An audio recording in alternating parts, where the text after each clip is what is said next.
നമസ്തേ കുട്ടികളെ, ഇന്നിവിടെ ചെയ്യാൻ പോണത് കേസരിയാണ് കേട്ടോ. നല്ല മധുര പലഹാരമാണ്, നല്ല സ്വാദുള്ളൊരു മധുര പലഹാരമാണ്.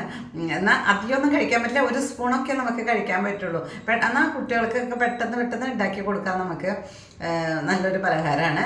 അപ്പോൾ ഇതാണ് കേസരി. അപ്പോൾ ഞാൻ അമ്പലത്തിലേക്ക് വേണ്ടിയല്ല ഉണ്ടാക്കി കൊടുത്ത് ശേഷമാണ് കേട്ടോ ഇത് ഞാൻ കഴിക്കണത്. അപ്പോൾ നല്ല സ്വാദുള്ള കേസരി ഉണ്ടാക്കാനുള്ള ഒരു പാത്രം അടുപ്പത്ത് വെച്ചിട്ടുണ്ട്. അതിലേക്ക് നമുക്ക് നെയ്യ് ഒഴിച്ചു കൊടുക്കാം.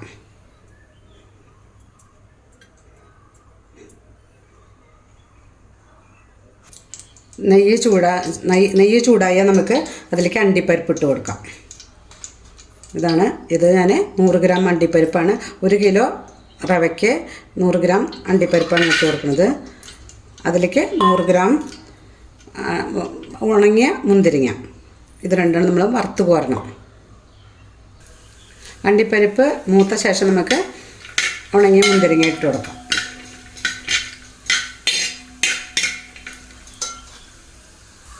അണ്ടിപ്പരിപ്പ് നിറം മാറിയിട്ട് അതിലേക്ക് നമുക്ക് ഉണക്കമുന്തിരി ഇട്ട് കൊടുക്കാം. ഇളക്കി കൊടുക്കാം. ഉണക്കമുന്തിരിയും അണ്ടിപ്പരിപ്പും മൂത്തുണ്ട്, നമുക്കത് വറുത്ത് കോരിയെടുക്കാം. അണ്ടിപ്പരിപ്പും മുന്തിരി വറുത്ത് കോരിയുണ്ട്, അതിലേക്ക് നമുക്ക് റവ ഇട്ട് കൊടുക്കാം. കേസരിക്ക് 1 കിലോ റവയാണ് ഉപയോഗിക്കുന്നത്, അതിട്ട് കൊടുക്കാം. ഇത് വറുത്തെടുക്കാം. റവ കരിയാതെ വറുത്തെടുക്കണം. നമുക്ക് നല്ല വാസന വേണം. നമുക്ക് വറുത്ത് പോരാം. നെയ്യ് പോരെങ്കിൽ കുറച്ചുകൂടി നെയ്യ് ഒഴിക്കാം കേട്ടോ. അപ്പോൾ 1 കിലോ റവയ്ക്ക് ഞാൻ എടുക്കുന്നത് 1/4 കിലോ നെയ്യാണ്, അതുമാതിരി തന്നെ 3/4 കിലോ ഓയിലും. റവ മൂത്ത് വരുന്നുണ്ട്, അതിലേക്ക് കുറച്ച് ഓയിൽ ഒഴിച്ച് കൊടുക്കാം. ഗോൾഡ് വിന്നറാണ് ഒഴിക്കുന്നത്. നിങ്ങൾക്ക് ഇഷ്ടമുള്ള ഓയിൽ ഒഴിക്കാം കേട്ടോ. നല്ലെണ്ണയും വെളിച്ചെണ്ണയും വരുത്. നെയ്യാണെങ്കിൽ ഏറ്റവും നല്ലത്. നല്ലോണം ഒന്നും കൂടി ഇളക്കിയെടുക്കട്ടെ. റവ മൂത്തിട്ടുണ്ട്. നമുക്ക് നല്ലോണം എണ്ണയിലും നെയ്യിലും ഓയിലും കൂടി കിടന്ന് നല്ലോണം മുരിഞ്ഞിട്ടുണ്ട്. ഇതിലേക്ക് നമുക്ക് 1 കിലോ റവയ്ക്ക് 1 കിലോ പഞ്ചസാര ഇട്ട് കൊടുക്കാം. ഇതിൽ ഒരു സ്പൂണ് പഞ്ചസാര എടുത്ത് ഞാൻ ഏലക്ക പൊടിച്ചിട്ടുണ്ട് കേട്ടോ. കറക്റ്റായിട്ട് 1 കിലോ റവ 1 കിലോ പഞ്ചസാര അതിലേക്ക് ഇട്ട് കൊടുക്കാം. എന്നിട്ട് ഇളക്കി കൊടുക്കാം. അപ്പം പഞ്ചസാര ഇട്ട് നല്ലോണം ഇളക്കി കൊടുക്കാം. ഇനി ഇതിലേക്ക് ഞാൻ നമ്മുടെ പൈനാപ്പിൾ അരച്ചത് ഒഴിക്കുന്നുണ്ട് കേട്ടോ. അതിൻ്റെ എസൻസ് കിട്ടിയിട്ടില്ല. എസൻസ് ആണെങ്കിൽ എസൻസ് ഒഴിക്കാം, അല്ലെങ്കിൽ പൈനാപ്പിൾ കഷ്ണങ്ങളായിട്ട് ഇട്ട് കൊടുക്കാം. അപ്പം ഞാനിവിടെ അരച്ചതാണ് ഇട്ട് കൊടുക്കുന്നത് കേട്ടോ. റവയും പഞ്ചസാരയും കൂടി നമ്മൾ കലർത്തി വെച്ചിട്ടുണ്ട്. നമ്മൾ ഇളക്കി കൊടുക്കാം. അതിൻ്റെ ഇടയ്ക്ക് നമുക്കിതിന് കേസരിക്ക് ഒരു കളർ ഉണ്ടാവുമല്ലോ, കേസരി കളറാണ് അത്. നമ്മൾ വാങ്ങിയ കിട്ടും. അതുമാതിരി തന്നെ നമുക്ക് കളർ വേണ്ട വിചാരിച്ചു കഴിഞ്ഞാൽ കുങ്കുമപ്പൂ ഉണ്ടല്ലോ, കുങ്കുമപ്പൂ വെള്ളത്തിലിട്ടിട്ട് ആ മഞ്ഞ കളർ ഒഴിക്കാം. ഇപ്പം ഞാനിവിടെ ഒഴിക്കുന്നത് മഞ്ഞൾപ്പൊടിയാണ് കേട്ടോ, കലക്കിയിട്ട്. നമ്മുടെ വീട്ടിൽ പൊടിച്ച പൊടിയാണ്, അതുകൊണ്ട് നല്ല കളർ കിട്ടും. അപ്പോൾ അതാണ് ഇന്ന് ഒഴിക്കാൻ പോണത് കേട്ടോ. അപ്പോൾ ഇതിലേക്ക് മഞ്ഞൾ കളർ കിട്ടാൻ വേണ്ടിയിട്ടാണ്. കേസരി കളർ കിട്ടുകയാണെങ്കിൽ നമുക്കത് ഒഴിക്കാം. ഇപ്പം ഞാൻ ഇവിടെ മഞ്ഞൾപ്പൊടി കലക്കിയതാണ് ഒഴിക്കുന്നത്. നമ്മളെ ഇഷ്ടത്തിനാണ്. നമുക്ക് കുങ്കുമപ്പൂ വേണോ കളർ വേണോ, ഇത് കളറൊന്നുമില്ലാതെ വെള്ള കളറിലും കേസരി ഉണ്ടാക്കാം കേട്ടോ. അപ്പോൾ ഞാനൊരു അമ്പലത്തിലേക്ക് കൊടുക്കുമ്പോൾ ഒരു ചെറിയൊരു കളർ വേണ്ടേ വിചാരിച്ചിട്ടാണ് മഞ്ഞൾപ്പൊടി ഇട്ട് കൊടുത്തിട്ടുള്ളത്. ഇത് നമുക്ക് നല്ലോണം ഇളക്കി കൊടുക്കാം. ഇനി നമ്മൾ ഇതിലേക്ക് പൈനാപ്പിൾ അരച്ച് വെച്ചിട്ടുണ്ട്. പൈനാപ്പിൾ ഒരു കുറച്ച് കഷ്ണമൊക്കെ ആയിട്ട് അരയ്ക്കണം നല്ലത് കേട്ടോ. അല്ലെങ്കിൽ ചെറിയ കഷ്ണങ്ങൾ അരിഞ്ഞ് ഇട്ട് കൊടുക്കാം.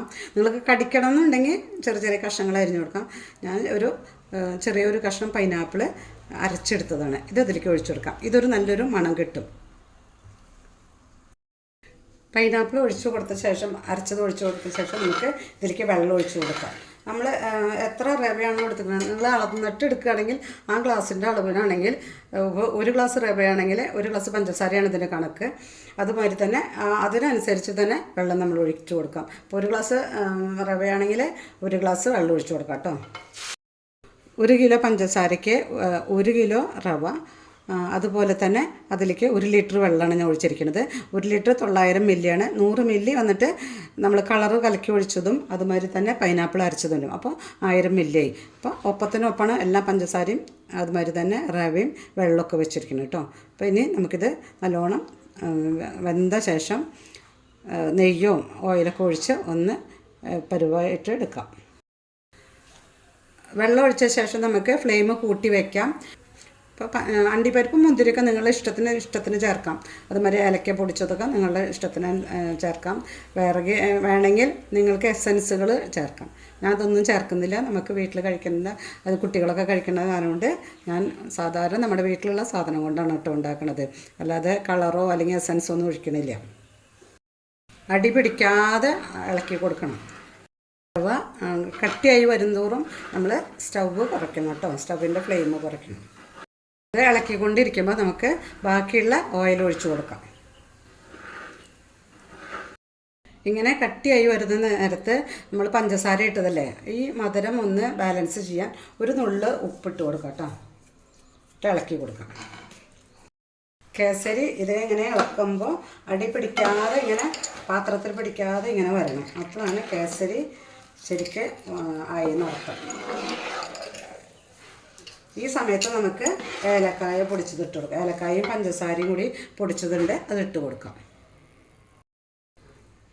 1 കിലോ റവയ്ക്ക് ഞാൻ 50 എന്ന് പറഞ്ഞാൽ ഒരു 10 ഏലക്കായാണ് എടുത്തിരിക്കുന്നത് കേട്ടോ. ഒരു 10 എണ്ണമാണ് ഞാൻ എടുത്തിരിക്കുന്നത്. 10 ഏലക്കായ 2 സ്പൂണ് പഞ്ചസാര ഇട്ട് പൊടിച്ചതാണ്, അതിട്ട് കൊടുക്കാം.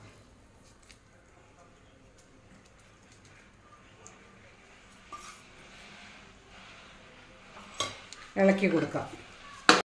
കേസരി ശരിയായിട്ടുണ്ടെങ്കിൽ നമുക്കിതിന് തൊട്ടാൽ കയ്യും മുട്ടാൻ പാടില്ല. കണ്ടോ, ഇങ്ങനെ വേണം കേസരി. അതിന് നമുക്ക് അണ്ടിപ്പരിപ്പ് മുന്തിരിങ്ങ ഇട്ട് കൊടുക്കാം. നല്ല രുചിയിലുള്ള കേസരി റെഡി ആയിട്ടുണ്ട്. ഇതേമാതിരി കേസരി നിങ്ങളൊക്കെ ഉണ്ടാക്കി നോക്കിയിട്ട് അഭിപ്രായം പറയൂ. ഇപ്പോൾ കേസരി വീഡിയോ ഇഷ്ടമായിച്ചാൽ ലൈക്ക് ചെയ്യുക, ഷെയർ ചെയ്യുക. നന്ദി, നമസ്കാരം.